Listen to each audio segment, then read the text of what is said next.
Assalamualaikum dan selamat sejahtera kepada penonton Kebun Bandar, di mana segala idea dan kreativiti digabung, dirangsang dan dipersembahkan buat anda.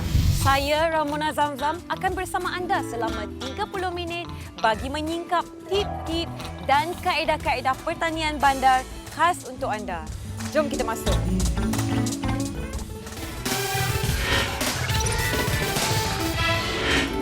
Hari ini, rancangan Kebun Bandar berada di Cure and Care Rehab Center atau lebih dikenali sebagai CCRC Dengkil di Selangor. CCRC merupakan sebuah pusat pemulihan yang amat istimewa. Nak tahu tak kenapa? Kerana di sini terdapatnya laman tani ataupun edible garden yang memang dijaga oleh para penghuninya sendiri. Ramona, pasti anda semua nak tahu lebih banyak, betul tak?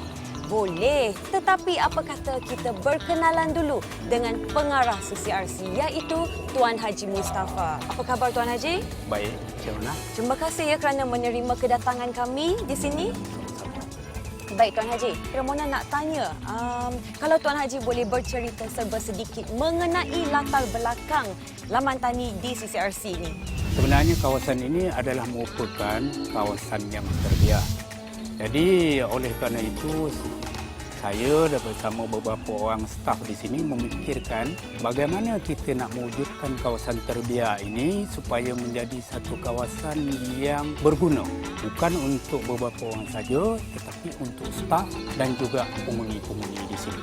Jadi oleh kerana itulah kita mewujudkan satu kawasan edible garden kita panggil di sini. Alhamdulillah setakat ini saya bersama staf saya di sini telah mewujudkan kawasan ini satu kawasan yang pendapat saya satu kawasan yang menenangkan fikiran kita. Bukan hanya untuk staf tetapi juga untuk penghuni-penghuni di sini yang menjalani rawatan, dan kawasan ini menjadi satu landscape yang boleh merawat pulih penghuni-penghuni kita di sini. Baik, yang seterusnya Ramona nak tahu apakah jenis-jenis tanaman yang ada di edible garden sini? Kawasan ini bermula dengan 3 ke 4 jenis tanaman sahaja, tetapi kini kita telah mewujudkan lebih kurang 30, saya rasa tidak kurang dari 30 jenis tanaman yang berada di kawasan sekitar ini. Contohnya kalau kita nak kategorikan tanaman jenis daun, tanaman jenis buah dan juga tanaman jenis isi. Dan kalau kita tengok di sebelah belakang kita ni ada pokok pulang gajah. Ya. Pokok pegaga. Betul. Daun kari. Ya, daun kari. Dan kalau di depan kita ni biasanya kalau hari raya kita gunakan apa contoh pokok? Iaitu pokok halia.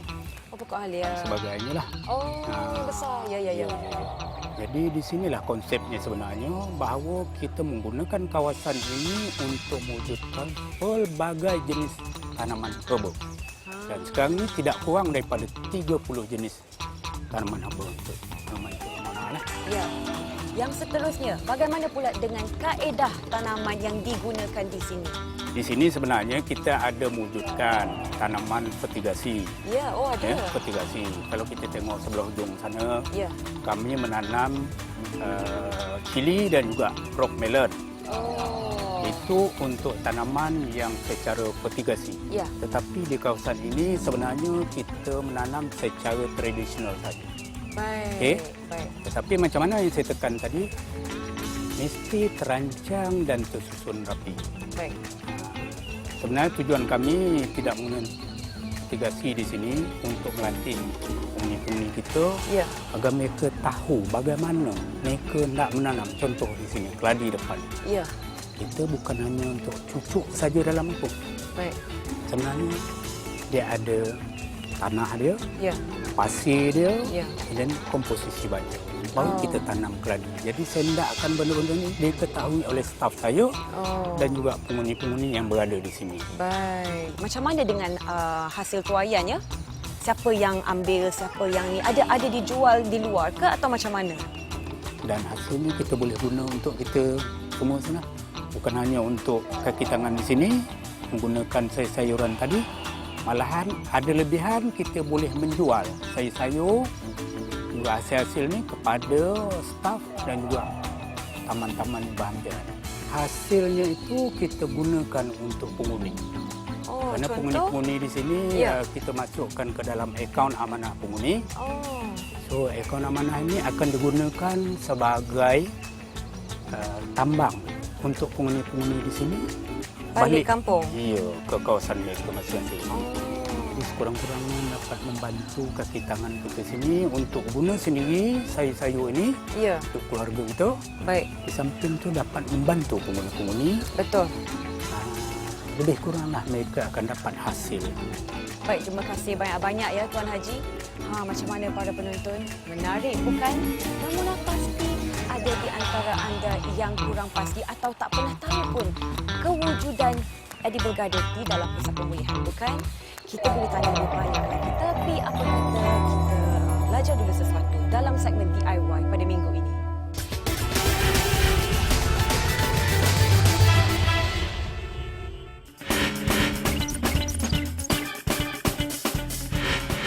Pernah tak anda melalui saat di mana tanaman anda agak kekeringan sebab tidak disiram dalam jangka masa yang agak lama? Ataupun anda mahu pergi bercuti tetapi anda takut tanaman anda kehausan? Tak perlu risau lagi dah. Segmen DIY kali ini akan memberi tunjuk ajar macam mana untuk mengatasi masalah tersebut. Apa khabar Encik Baharan? Ya, khabar baik. Ya, kita bersama dengan Encik Baharan lagi. Jadi Encik Baharan akan memberi tunjuk ajar bagaimana untuk menyiram tanaman secara automatik dan berkala. Pertama sekali, Ramona nak tanya, apakah nama projek atau set ini? Baik Ya. Tuan-tuan dan puan sekalian, apa yang berada di hadapan kita sekarang ini adalah set fertigasi.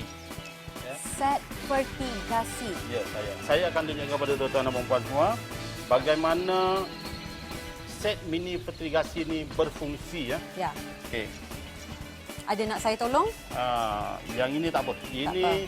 kita masukkan pipe pump ni ke dalam bekas. Dalam bekas ni isi air ya? Dalam bekas ni isi air lah. Separuh atau suku? Dia cukup menenggelamkan pump. Oh. Jadi Okey. pam tu memang kena Memang tenggelam sentiasa berada di dalam ni lah. air. Dalam air. Ya. Okey. Kemudian Kita memang dah sambungkan polypipe tadi tu dengan penyambung L semua. ya. Dan oleh sebab kita sebut set ini mini fertigasi, saya cuma gunakan 2 polybag sahaja. 2 sahaja. 2 polybag sahaja. Baik. Okey. Baik, yang sini sekarang kita dah sediakan Ya. berapa panjang polypipe yang kita nak gunakan. Ya. Kemudian kita ada penyambung Ya. mini tube tadi. Mini tube. Kalau Mona tengok kat sini dia ada 2 bahagian tau. Ya. Satu yang ni satu senggatan, yang ni ada 2 senggatan. Baik. Kita masukkan yang satu senggatan ni ke dalam polypipe. Oh, yang 2 di atas, di luar. 2 di atas. Baik. Okey. Lepas tu Selepas tu? kita masukkan pula mini tube ni. Ya.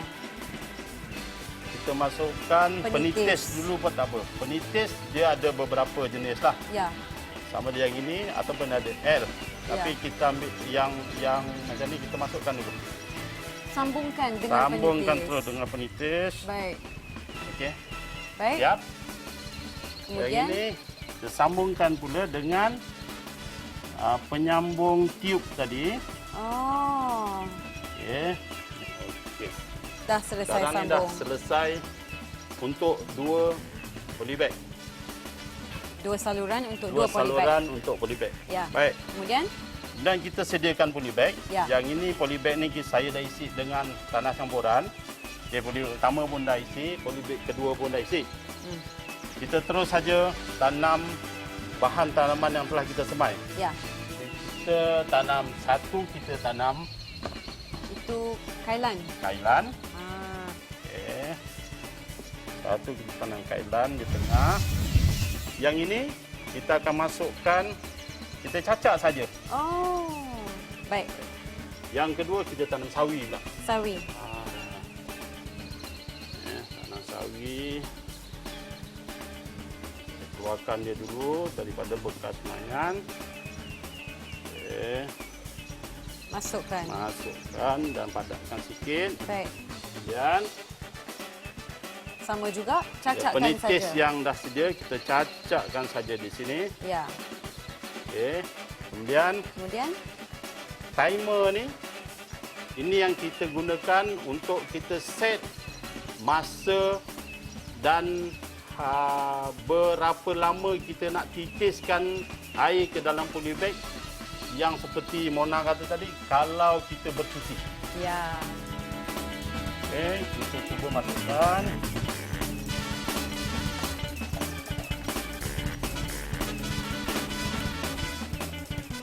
Oh, sambungkan ke dalam tangki ni. Ya. Oh.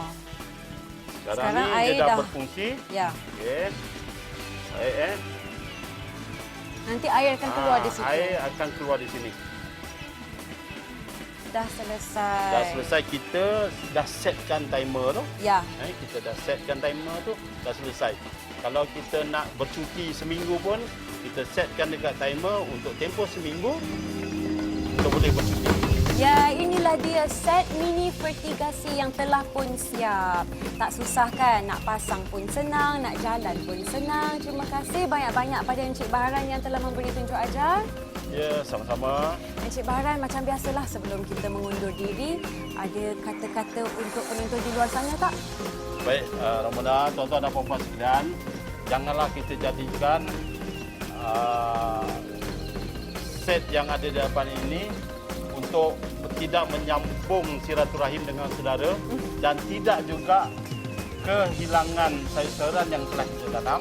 Berbudilah pada tanah kerana dia akan memberi balasan yang baik. Terima kasih. Terima kasih, ya betul. Jadi lepas ni nak pergi bercuti, dah tak payah risau lagi. Selagi anda ada set mini fertigasi di rumah, tak ke dah senang. Jadi apa lagi? Selamat mencuba.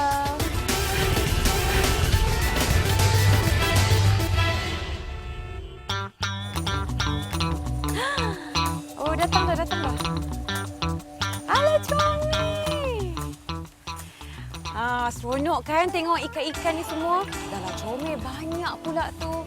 Oh ya, lupa Ramona nak bagi tahu. Jangan risau ya kalau kata anda ada edible garden. Jangan hadkan hanya pada tanaman. Sebaliknya, kalau anda ada ruang lebih, apa kata buat kolam kecil untuk ikan macam ni juga. Tengok ni boleh bagi makan dan banyak lagi yang Ramona nak tanya pada Tuan Haji Mustafa.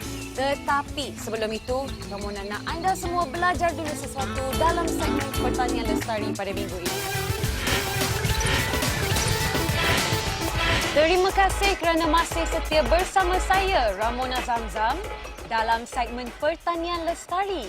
Pada minggu ini, kita akan belajar mengenai baja bionutrien. Apakah itu baja bionutrien? Ramona pasti anda semua tertanya-tanya. Apa kata kita bertanya kepada tetamu kita hari ini, iaitu Puan Hidayah. Puan Hidayah, Ya, saya Ramona. boleh cerita sedikit tak apakah maksud baja bionutrien dan apakah fungsinya ya? Boleh. Okey, untuk makluman penonton dan Ramona sendiri, baja bionutrien merupakan baja organik yang berasaskan sumber-sumber semula jadi yang berada di sekeliling kita. Oh. Jadi, di sini kita akan buat dua baja organik iaitu pertumbuhan dan pembungaan. Yang pertama, kita perlu balang, Mona. Balang. Balang untuk penyimpanan ataupun pemeraman ya. Ya. Baiklah. Okey. Untuk pertama mula-mula Ya. kita akan gunakan gula merah lah. Ya. Okey, kuantitinya 1 kilo gula merah untuk baja nutrien pertumbuhan, Ya. 1 kilo kangkung, 1 kilo ikan. Langkah pertama, kita taburkan sahaja dulu gula merah di permukaan.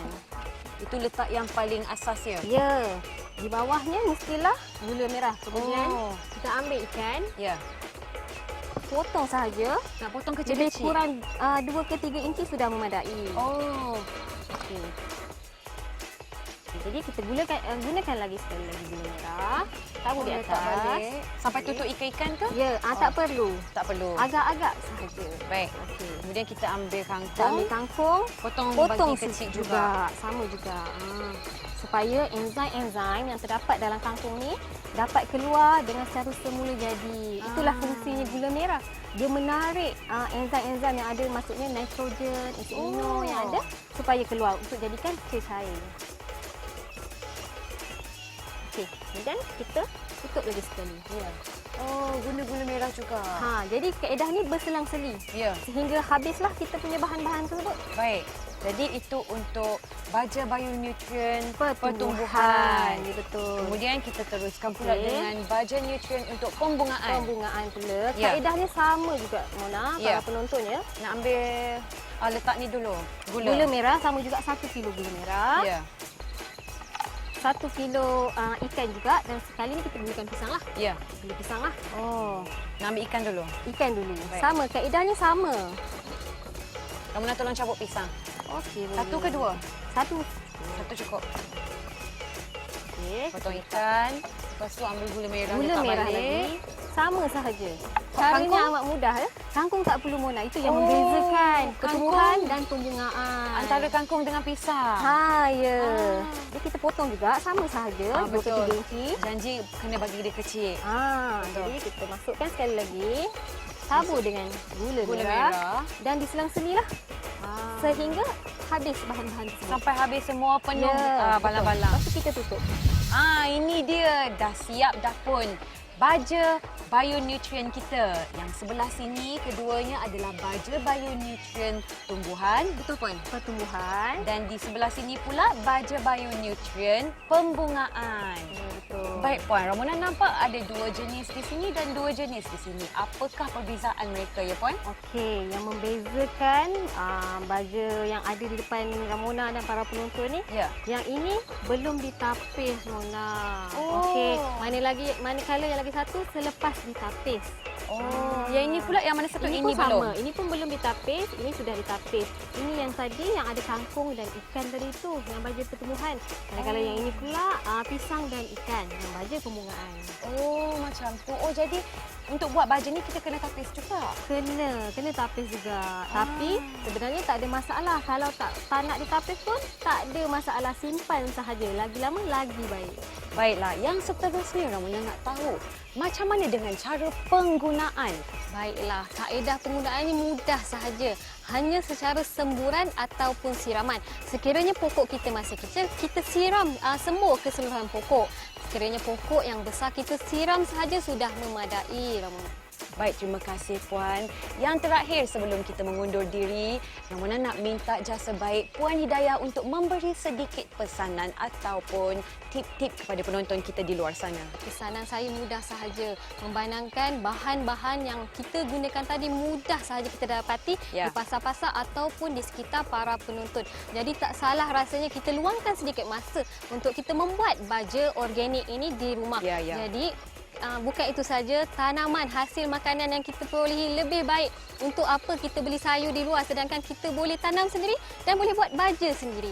Ya, itulah dia. Maka berakhirlah segmen Pertanian Lestari kita pada minggu ini. Banyak bahan organik yang boleh kita guna. Tak rugi pun. Mungkin lepas ni anda boleh cuba untuk membuat baja bionutrien anda sendiri. Sehingga di sini saja segmen Pertanian Lestari kita pada minggu ini. Kita berjumpa lagi pada minggu hadapan. Kembali lagi bersama saya Ramona Zamzam dan Tuan Haji Mustafa. Tuan Haji, seterusnya ya, Ramona nak tanya, bagaimana dengan wujudnya Edible Garden ini boleh membantu para pelatih yang ada di sini? Okey, terima kasih Cik Nina. Ya. Kalau kita tengok berkaitan wujudnya Edible Garden ini, Ya. dan kita kaitkan dengan penghuni, Ya. ada beberapa aspek yang mungkin boleh kita perjelaskan di sini. Ya. Pertamanya, penghuni tersebut kita latih dia secara direct bagaimana untuk mewujudkan satu kawasan yang indah. Di samping itu mereka belajar menanam berbagai jenis pokok dan menjaga pokok berkenaan. Apabila mereka balik nanti, mereka teringat balik semula. Saya dulu di CCRC Dengkil pernah belajar bagaimana untuk mewujudkan taman yang cantik, tersusun dan indah walaupun dalam kawasan yang terhad. Ada beberapa faedah lah kepada pelatih-pelatih kita. Apakah orang kata permasalahan yang pernah Tuan Haji lalui?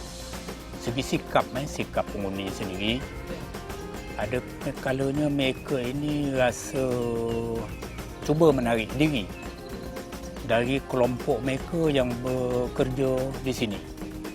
So apabila mereka ni bersikap demikian, so kita cuba tarik mereka balik secara beransur-ansur bahawa mereka perlu bersama dengan kelompok mereka untuk melatih diri mereka supaya bersikap suka kepada suasana yang bekerjasama, suasana yang mencabar kesabaran mereka, suasana yang ada kalanya lain-lain penghuni tidak berapa minat, tetapi kita tarik mereka agar kepada perkara-perkara yang berfaedah ni mereka seharusnya berminat. Kaki tangan serupa juga macam penghuni tadi, ada yang rajin, ada yang tanpa disuruh datang untuk melawat kawasan ni. Mereka yang nampak kurang berminat tu, kenapa tidak? Kita menggunakan satu kaedah konsep kerjasama, ajak mereka, kita adakan satu gotong royong. Di sini kita namakan gotong royong perdana. Staf serta penghuni datang sini bersama. So sekurang-kurangnya kita maintain kawasan ini supaya bersih apa semua. Jadi hasilnya kita tengok satu kawasan edible garden yang boleh kita banggakan. Yang terakhir sekali sebelum kita mengundur diri ya Tuan Haji, Ramona nak minta Tuan Haji berikan sedikit tip ataupun orang kata kata-kata pesanan kepada para penonton kita di luar sana. Boleh? Edible garden ialah satu kawasan yang wujud di tempat yang terhad. Kalau kita tengok di rumah kita, kawasan agak terhad, tetapi kita boleh menimbulkan suatu suasana yang meriah, aman, damai. So dalam perkara ini, dalam sesuatu yang terhad, sebenarnya kawasan yang terhad tadi boleh membantu. Sebagaimana kami ini adanya sayur-sayuran, malahan sayuran berkenaan boleh kita pasarkan di luar dan membantu ekonomi keluarga kita khususnya. Jadi itu saja. Ya. Baik. Terima kasih. Terima kasih Tuan Haji Mustafa.